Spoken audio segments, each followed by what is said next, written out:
내가 내게 묻는 것을 대답할지니라.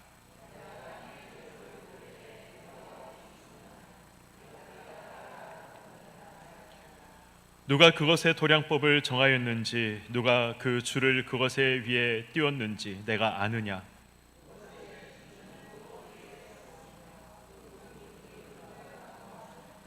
그때 새벽 별들이 기뻐 노래하며 하나님의 아들들이 다 기뻐 소리를 질렀느니라.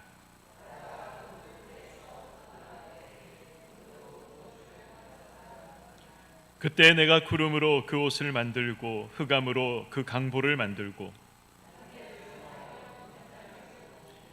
이르기를 내가 여기까지 오고 더 넘어가지 못하리니 내 높은 파도가 여기서 그칠지니라 하였노라.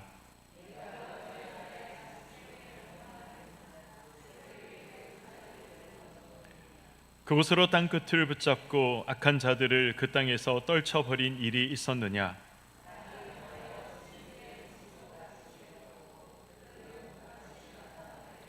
악인에게는 그 빛이 차단되고 그들의 높이 든 팔이 꺾이느니라.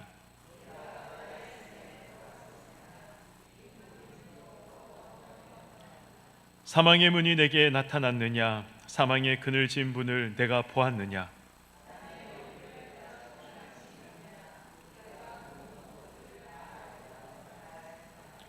어느 것이 광명이 있는 곳으로 가는 길이냐? 어느 것이 흑암이 있는 곳으로 가는 길이냐?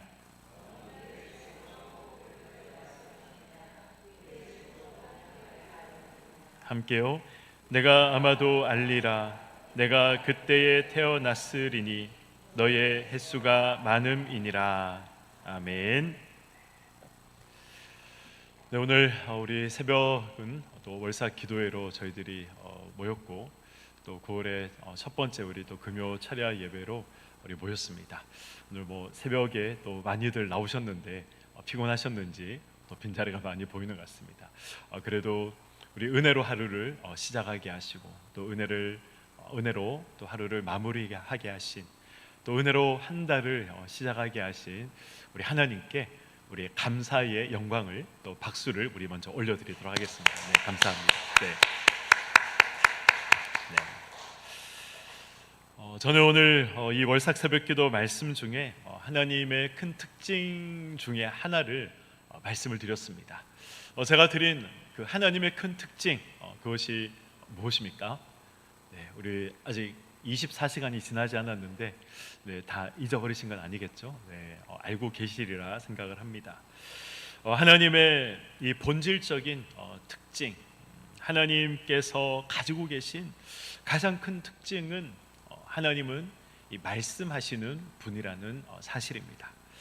오늘 히브리서 1장 말씀을 통해서 새벽에 하나님은 말씀하는 분이시다.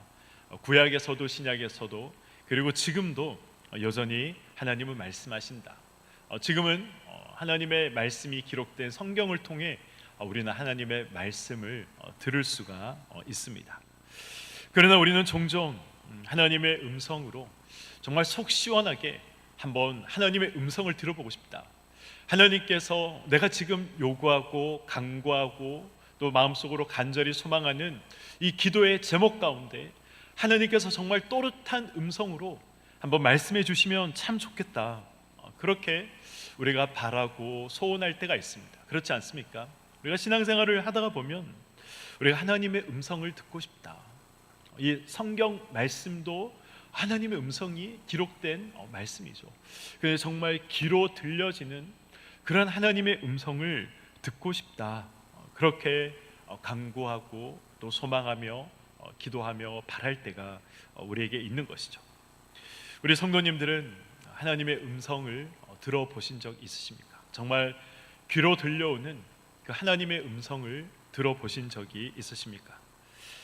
저는 소명을 확인하기 위해서 정말 간절히 20일 동안 금식하며 기도했었던 적이 있었다라고 제가 설교 시간에 말씀을 한번 드렸던 적이 있습니다. 제가 그렇게 기도하고 있을 때 저는 성경에서 하나님의 음성은 많은 물소리와 같다라는 그런 이제 기록이 있는데 정말 그 많은 물소리와 같은 음성이 어떤 것인가를 체험한 적이 있습니다. 작정한 지 20일이 되던 마지막 날 새벽이었습니다. 그 새벽에 좀 하나님께서 정말 제 이름을 선명하게 부르셨습니다. 정말 음성으로 또렷하게 제 이름을 부르시더라고요. 저는 사실 그때는 이거 뭔가 싶었습니다. 긴가민가했습니다. 정말 천지를 진동시키는 그런 음성이었고 두려운 음성이었는데, 그런데 또 따뜻한 그런 음성이었습니다. 저는 제 귀를 의심했습니다. 잘못 들었나? 그렇게 이제 생각을 하던 그 찰나에 내가 너를 불렀다라고 하나님이 다시 한번 말씀을 하셨습니다. 제 인생에 있어서 결코 잊지 못할 그러한 순간이었고, 정말 제 인생에 있어서 가장 흥미진진한 그러한 일들이 무엇이냐 저에게 물어본다면, 저는 그날 그 새벽에 있었던 일을 저는 빠뜨릴 수 없을 것 같습니다. 오늘 본문 사건도 음성으로 답하시는 그 하나님이 드디어 등장하고 있는 것입니다. 욥은 이 고난을 받는 그 기간 내내, 성경학자들은 이 욥의 이 고난 기간이 좋게 30년은 되었을 것이다, 그렇게 이야기를 합니다. 그 기간 동안 욥은 하나님께 답을 듣기를 원했습니다. 하나님의 음성을 듣기를 원했습니다. 하나님께 직접 물어보기를 그는 원했습니다. 그런데 드디어 오늘 이 욥기 38장에 와서야 하나님이 욥에게 또렷한 음성으로 나타나 말씀하고 계시는 것입니다.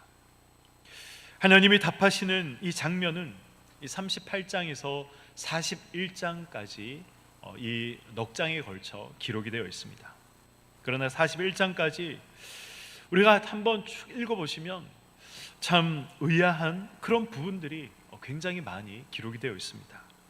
하나님은 왜 욥이 고통과 고난을 당해야 했는지, 그것이 하나님을 향한 욥의 질문이었는데, 이 욥의 질문에 대해서 하나님은 단 한 구절도 말씀하지 않으십니다. 답하지 않으셨습니다. 도리어 하나님은 욥이 대답할 수 없는, 그리고 욥이 이해할 수 없는 그런 질문들로 욥에게 이 질문 공세를 퍼붓고 계심을 우리는 알 수가 있는 것입니다.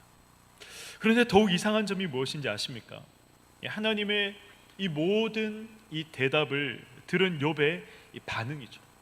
욥의 이 반응이 어디에 기록이 되어 있습니까? 최종적인 욥의 이 반응, 욥기 42장 5절에 제가 몇 번 말씀드린 것처럼 내가 지금까지는 하나님을 들어서, 남들에게 들어서 하나님이 이런 분이다라는 것을 들어서 나는 알고 있었지만, 나는 이제 드디어 하나님을 내 눈으로 보아 알게 되었다라는 고백을 하게 됩니다. 하나님은 욥이 왜 고난을 받아야 했는지, 그것이 정말 욥이 묻고 싶었던 그런 질문이었는데, 거기에 대해서 하나님이 일절 답을 하지 않으셨습니다. 그러나 욥은 모든 질문에 명확한 대답을 얻은 사람처럼 이제 내가 하나님을 보았다라고 고백을 하고 있는 것이죠. 하나님은 왜 이러한 동문서답 같은 답변을 하셨는지, 욥은 이런 동문서답 같은 이런 하나님의 답변을 듣고 또 무엇을 알게 됐는지, 우리가 이제 남아있는 이 욥기의 말씀을 통해서 살펴보고 또 알아봐야 할 내용들인 것입니다.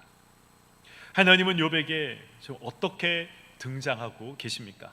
오늘 본문 1절의 말씀입니다. 그때의 여호와께서 폭풍우 가운데에서 욥에게 말씀하여 이르시되라고 1절은 기록하고 있습니다. 폭풍 가운데 하나님께서 폭풍 속에서 욥에게 나타나셨다, 그렇게 말씀하고 있는 것이죠.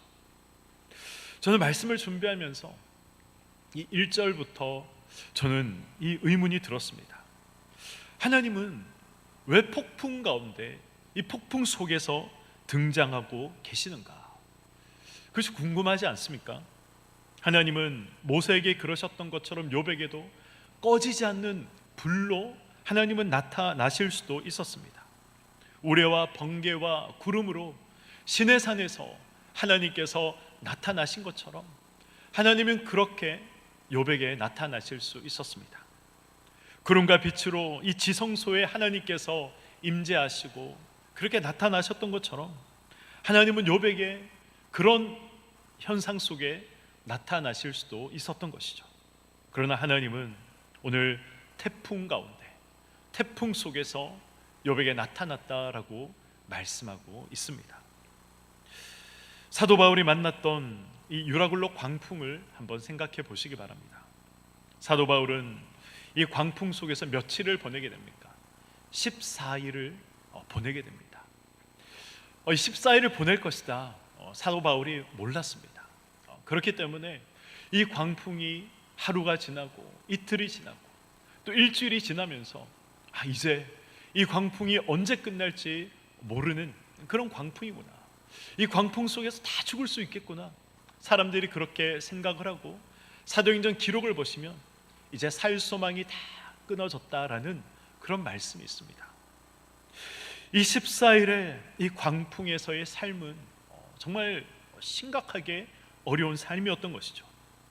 이제 살 수 있겠다라는 이 소망이 모든 사람들에게 사라졌던 그런 광풍 속에서의 시간이었습니다. 그래서 이 바람이 불면 바람이 부는 대로 밀려가야 했고, 배가 깨어지면 또 이 깨어짐을, 부서짐을 당해야 했던 것입니다. 욥도 마찬가지라는 것이죠. 고난의 폭풍 속에서 욥이 이리저리 끌려다녔습니다. 이런 고난, 저런 고난을 욥이 당했던 것입니다. 욥이 할 수 있는 것은 아무것도 없었습니다. 이 고난에 끌려다니는 것, 이 고난의 광풍 속에 이리저리 그렇게 몸을 맡기는 것 외에는 욥이 할 수 있는 것이 아무것도 없었습니다. 특히 욥이 사랑하는 자녀들이 어떻게 죽임을 당했는지 보시기 바랍니다. 욥기 1장 우리 18절에서 19절 말씀입니다. 그가 아직 말하는 동안에 또 한 사람이 와서 아뢰되 주인의 자녀들이 그들의 맏형의 집에서 음식을 먹으며 포도주를 마시는데 거친 들에서 못이 불어왔다고 기록하고 있습니까? 큰 바람이 와서 이 집 내 모퉁이를 치매 그 청년들 위에 무너짐으로 그들이 죽었다라고 성경은 기록하고 있습니다. 7명의 아들들과 3명의 딸들이, 이 10명의 자녀들이 지붕이 무너져서 일시에 다 죽음을 맞이했던 것이죠. 그런데 이 자녀를 죽인 것이 무엇입니까? 바로 큰 바람이었습니다. 큰 바람을 달리 표현하면 광풍, 오늘 성경 말씀에 38장 1절에 말씀하고 있는 태풍, 이렇게 표현할 수 있는 것이죠. 자녀를 죽인 것은 광풍이었습니다. 그리고 자신의 삶은 이 고난의 광풍에 이끌려 이리 치이고 또 저리 치이는 그런 삶을 욥이 살았습니다. 그래서 큰 바람, 이 광풍은 욥에게 상실과 고통의 상징이었고 하나님 부재의 상징이었습니다. 고난의 광풍에 끌려다니면서 욥이 하나님을 향해 외쳤던 그 욥의 절규가 무엇이었습니까? 만나 달라는 것이죠. 하나님, 제발 좀 만나 주십시오. 그렇게 욥이 절규했습니다. 하나님이 계신다면 어떻게 이런 일들이 나에게 있을 수 있습니까? 이것이 하나님을 향한 욥의 외침이었습니다. 고난의 광풍 속에서 욥은 하나님이 그래서 자신과 함께 하지 않는다, 욥은 그렇게 생각을 했었습니다. 그런데 지금 하나님이 그 광풍 속에서, 하나님이 그 폭풍우 가운데 하나님께서 나타나고 계셨던 것입니다. 모세를 한번 생각해 보시기 바랍니다. 모세는 애굽의 왕자였습니다. 이 세계 최고의 학문을 공부했던 사람이고 최고의 훈련을 받았던 사람입니다. 그 훈련을 모세가 몇 살까지 받았습니까? 그가 40살이 될 때까지 그는 왕궁에서 학문을 배웠고 훈련을 배웠습니다. 이 40년 동안 이집트의 왕자로 그 왕궁에서 그는 배우고 훈련 받았다면 이 모세는 모든 면에서 굉장히 탁월한 실력과 능력을 갖추었던 사람이었음에 틀림없는 사실일 것입니다. 그런 모세에게 민족을 구해야겠다라는 이 열망이 그에게 있었던 것이죠. 그리고 매맞는 동족을 보니 그것을 보고 그 열망이 이 순식간에 폭발을 했던 것입니다. 그러나 그 결과는 무엇입니까? 40년 동안 도망자로 미디안 광야에서 살아야 했습니다. 자신의 의지와 상관없이 이리저리 양을 몰며 그는 40년이라는 시간을 보내야 했던 것입니다. 그런 모세에게 하나님이 어떤 모습으로 나타나십니까? 꺼지지 않는 불, 꺼지지 않는 불로 하나님께서 나타나셨습니다. 하나님은 왜 꺼지지 않는 불로 모세에게 나타나셨을까요? 하나님께서 인간에게 나타나시는 다양한 모습들이 있는데 그러한 모습을 우리가 함부로 봐서는 안 됩니다. 하나님께서 꺼지지 않는 불로 모세에게 나타나신 이유가 분명히 있습니다. 모세에게도 하나님은 폭풍 가운데 나타나실 수도 있었지만 하나님은 그렇게 나타나지 않았습니다. 모세에게는 꺼지지 않는 불로 하나님이 나타나셨습니다. 이유가 무엇입니까? 네가 아무리 탁월한 실력을 겸비했다 하더라도 결국 너를 불태워서 네가 이룰 수 있고 네가 너의 힘으로 성취할 수 있는 것은 아무것도 없다라는 사실을 지금 하나님은 모세에게 말씀하고 있는 것이죠. 할 수 있는 것이 있다 하더라도 그것은 겨우 네가 40년을 왕궁에서 최고의 학문을 배우고 최고의 훈련을 훈련하였다 하더라도 네가 태울 수 있는 것은 고작 하루밖에 되지 않는다. 이 사실을 하나님께서 깨닫게 하시고 말씀하고 계신 것입니다. 그러나 하나님은 어떻습니까? 영원히 타는 불로 모세에게 나타나셨던 것이죠. 다른 것을 연소시켜서 타오르는 불이 아니라 스스로 타는 불로 모세에게 나타나셨던 것입니다. 이 사실을 하나님은 모세에게 꺼지지 않는 불로 그에게 보여주셨던 것이죠. 하나님은 왜 욥에게 이 태풍 가운데 등장하고 계십니까? 네가 이 고난의 태풍 속에 이리저리 끌려다닐 때, 그래서 네가 하나님 어디에 계십니까? 하나님 내 삶 속에 존재하지 않는 것은 아닙니까? 그렇게 말할 그때에도 나는 너와 함께하고 있었다. 태풍 속에서, 폭풍의 속에서, 그 가운데 나는 너와 함께하고 있었다라는 사실을 하나님은 이 폭풍우 가운데 나타나셔서 이 욥에게 말씀하고 계셨던 것입니다. 우리도 그렇지 않습니까? 우리도 인생에 이 폭풍을 만나면 처음에는 열심히 하나님을 찾고 처음에는 열심히 기도합니다. 그런데 하나님을 아무리 찾아도 또 아무리 기도해도 내가 원하는 음성을 듣지 못하고 또 지금 해결해야 하는 이런 인생의 문제들을 우리가 해결하지 못하면 우리도 어떤 생각을 가지게 됩니까? 하나님이 어디 계시는가? 하나님 정말 계시기는 하시는 것일까? 계신다 해도 나에게 관심은 있으신 것인가? 이런 질문을 우리도 하게 되는 것이죠. 그런 욥에게 또 그런 우리에게 하나님은 이렇게 책망하십니다. 오늘 본문 2절과 3절의 말씀입니다. 무지한 말로 생각을 어둡게 하는 자가 누구냐? 너는 대장부처럼 허리를 묶고 내가 내게 묻는 것을 대답할지니라. 아멘. 이 고난의 폭풍 속에서 하나님이 없다, 하나님이 함께하지 않는다, 그런 무식한 소리를 하지 말라는 것입니다. 우리가 해야 할 말은, 그리고 우리가 가져야 할 이 믿음을 가진 자의 마땅한 태도는 그런 무지한 것이 아니다라고 말씀하고 계시는 것이죠. 고난이라는 폭풍 속에서 저와 여러분이 가져야 하는 말, 저와 여러분이 가져야 하는 태도는 무엇입니까? 대장부처럼 허리를 묶는 것입니다. 우리가 알고 있듯이 이 고대 근동 지역에 살고 있었던 그 사람들의 옷은 어떻습니까? 뭔가 이 큰 가운을 입은 것처럼 굉장히 참 편해 보이는 그런 복장을 하고 그들은 살았습니다. 그런데 이 전쟁에 나가거나 이 들의 일을 하기 위해서는 거추장스러운 부분이 많았던 옷이었죠.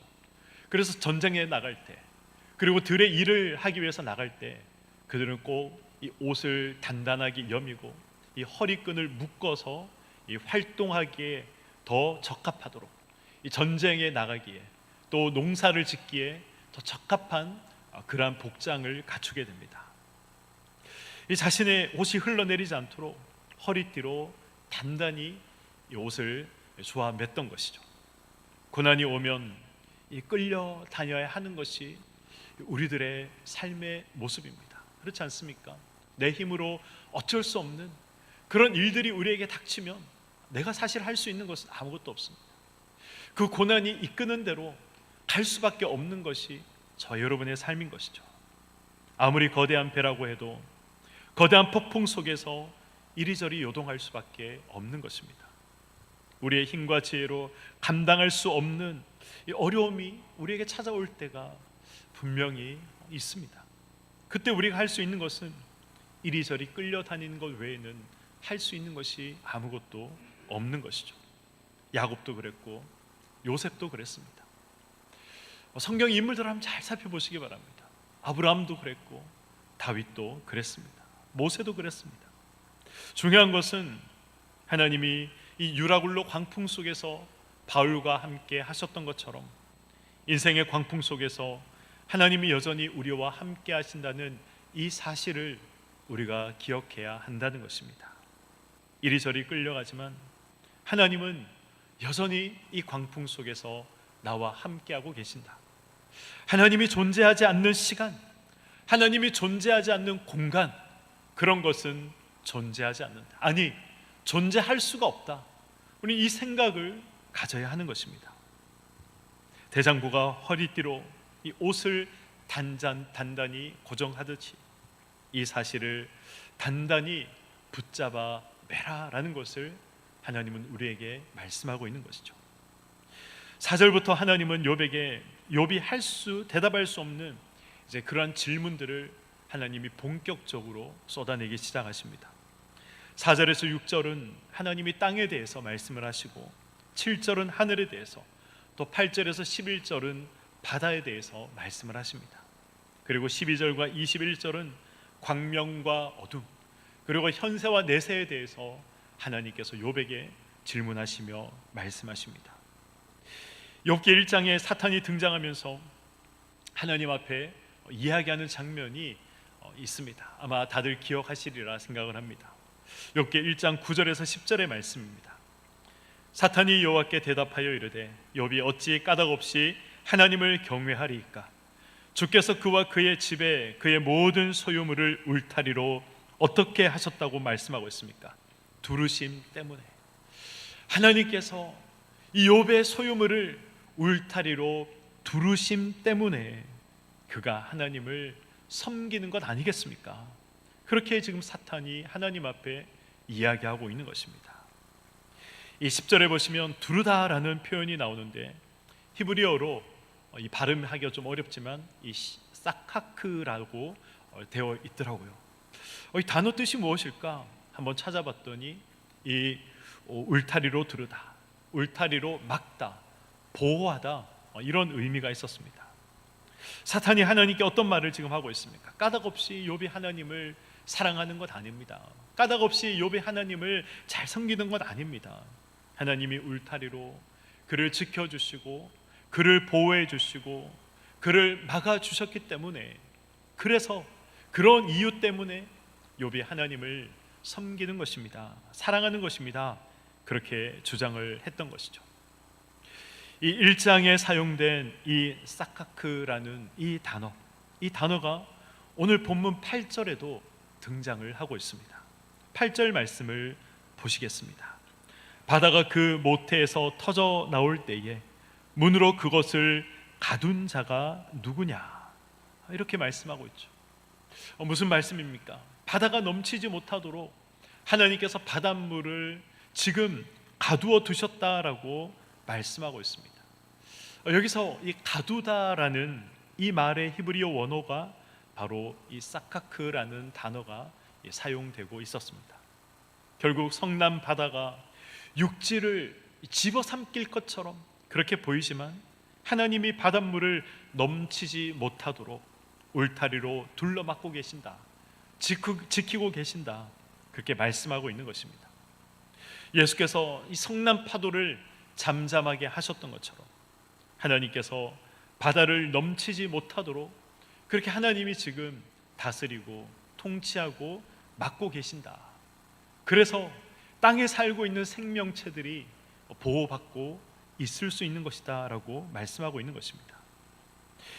광풍이 있는 바다를 바라보는 이 관점의 차이가 그래서 생기게 되는 것입니다.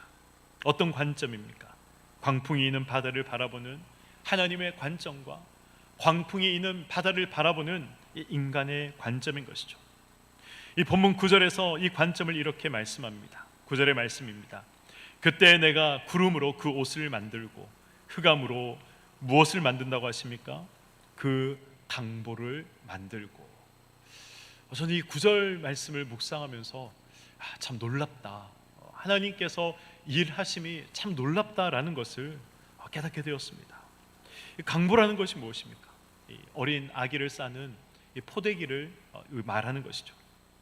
우리 눈에는 이 바다가 이 성난 파도가 몰아치는 이 난폭한 그런 존재로 보입니다. 그러나 하나님께는 난폭한 존재가 아닌 것이죠. 강보에 쌓인 아기를 안고 있듯이 하나님이 그 바다를 안고 계신다라는 것을 하나님이 지금 말씀하고 계신 것입니다. 우리 눈에 무서운 바다라 할지라도 하나님은 그 바다조차 이 강보로 아기를 안고 있는 것처럼 안고 계신다라고 말씀하고 있습니다.